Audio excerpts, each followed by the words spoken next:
Bonjour à tous et bienvenue dans cette partie de la formation. Tout à l'heure, on a vu comment manipuler nos modèles au niveau de shell. On peut le faire également au niveau de nos vues. Donc, au niveau de view ici, imaginez que nous voulons créer par exemple plusieurs catégories. Par exemple, nous pouvons le faire, hein. Donc, on pourra simplement mettre ici, si vous voulez, je mets ici, je vais créer une liste, hein, tout de suite là, catégorise. Il s'agit d'une liste. Nous aurons la catégorie informatique. On aura la catégorie maths. On aura la catégorie marketing. On aura la catégorie digital. Voilà, tout simplement. Maintenant, imaginez que nous voulons créer ces catégories-là au niveau de notre base de données. On pourra tout simplement faire une boucle for, par exemple, et nous allons simplement parcourir chaque élément que nous avons dans catégorie. Donc, chaque élément sera, par exemple, catégorie au singulier comme ceci. Voilà. Ou plutôt, on aura, c'est le nom de la catégorie. Parfait. Donc, on retire simplement le name. Donc, on pourra ici créer une catégorie comme ceci, qui sera simplement égale à catégorie. Et là, il va falloir préciser la provenance. Donc, from blog.modèle. Et puis là, on va importer catégorie. On va importer également tag, post. Et puis, pour finir, on va importer comment. Voilà. Donc là, c'est bon. Donc ici, on a catégorie. Alors, je pense qu'il y a une erreur ici. Catégorie. Voilà, parfait. Catégorie. Donc là, c'est bon. Donc, on pourra prendre ici notre catégorie. Catégorie.name qui sera égal au name que nous avons reçu. Peut-être la description, nous allons garder la même information. Donc, description, par exemple. On pourra mettre, par exemple, allez, je mettrai ici, on va formater le caractère. Donc, je mettrai F, description de la catégorie. Et là, je peux mettre tout simplement ici name. Parfait. Donc là, c'est bon. Donc, une fois qu'on finit cela, on pourra tout simplement sauvegarder cela. Donc, catégorie.save. Voilà. Donc, le save, c'est une méthode qui existe sur les modèles. Et cela est dû au fait que nous héritons de modèles ici. OK? Voilà. Donc, vous pouvez venir ici, vous allez voir un tout petit peu les définitions. Je fais CTRL F, save.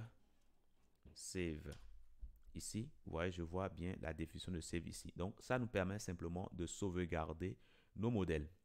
Parfait. Donc, cela étant fait ici, normalement, si je viens sur la route qui doit faire appel à ceci, automatiquement, les catégories qui sont ici seront créées. Donc, je peux tenter d'accéder ici à mon interface graphique. Donc, je viens là et j'actualise. Et une fois que c'est fait, normalement, je peux aller consulter. Normalement, les informations seront déjà stockées. Donc, je viens au niveau de catégorie ici. Et là, vous voyez que je vois que ces données sont bien créées. Donc, je vois bien informatique, je vois bien maths, etc., etc. Super. Sauf que nous ne voyons pas les dates de création et de modification. C'est tellement parce qu'on ne l'a pas ajouté. Donc, ce serait bien de l'ajouter. Donc, je vais rapidement m'inspirer de ce qui est fait ici. Donc, ces deux champs-là, c'est toujours bien de les utiliser. Ça nous permet d'avoir plus de précision sur la date de création et de modification. Je ne sais pas si le tag également on l'a fait. Non, on ne l'a pas fait. Donc, on pourra simplement l'ajouter là. Profile, on ne l'a pas fait. Donc, on pourra aussi l'ajouter. Post, c'est bon. Comment, c'est bon également. Catégorie, c'est bon. Super. Donc, on pourra alors régénérer une migration. Donc, c'est ce que je vais faire tout de suite. Donc, je peux nettoyer ma base de données. Donc, je supprime J'arrête d'abord mon serveur et puis je supprime ce fichier de base de données. Parfait. Cela étant fait, maintenant, je peux générer une migration rapidement. Donc, je relance d'abord mon serveur pour que le fichier de base de données soit créé. Et quand c'est fait, là, je vais simplement procéder à la génération tout simplement des migrations d'abord.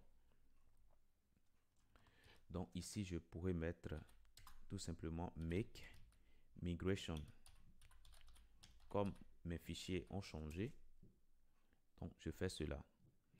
Alors là, on me pose une question parce qu'il y a déjà des tables qui sont déjà créées. On suppose qu'il y a déjà des tables qui sont déjà créées qui n'ont pas ces colonnes que nous venons d'ajouter. Alors, qu'est-ce qu'on fait de ces données qui sont déjà en base de données? Ou bien on les met à nul, ou bien quelle valeur on va leur donner pour les nouveaux champs qu'on va leur ajouter. Donc, c'est ce qu'on nous demande. Alors, on peut simplement dire qu'on veut le faire manuellement et simplement indiquer une valeur par défaut pour nos éléments. Mais nous, ce qu'on a fait, c'est qu'on a déjà supprimé la base de données. Bon, on est sûr qu'il n'y a pas d'information. J'actualise ici. Normalement, il n'y a pas d'information dedans. Donc, c'est simple. Ce qu'on peut faire, c'est de supprimer les migrations qu'il y avait déjà. Je crois qu'il y a une migration ici. Je vais simplement supprimer cela. Et normalement, je peux reprendre ici sans problème. Donc, je stoppe tout ça et je reprends. Donc, normalement, si je reprends ici, ça va se faire sans problème. Une fois que ça c'est fait, ça veut dire que normalement, quand je viens là, j'actualise ici, je dois voir tout simplement mes informations. Alors, j'actualise. Alors là, c'est la migration qui est créée. Il va falloir créer les tables, donc migrate. Et là, je peux actualiser ici. Tout est bon. Parfait. Donc, si nous revenons au niveau de notre code, là, c'est bien lancé, c'est super. Donc, si nous revenons ici, nous actualisons. Ce qui va se passer, c'est que désormais, au niveau de catégorie, alors blog catégorie ici, ben, on aura les informations. Alors ça, je peux retirer. Ça aussi, close all. Voilà, on a nos informations, y compris la date de création et de mise à jour. Parfait. Maintenant, on peut faire pareil également pour les tags si nous le souhaitons. Donc ici, je suppose que je veux avoir comme tag web, par exemple. Web. Là, je mets ici web comme ceci. Je suppose que je vais avoir front-end. Front-end. Voilà, je suppose que je vais avoir back-end. Et puis digital, par exemple. Donc, du coup, bah, je peux alors parcourir cela. Et ici, je vais simplement définir tag.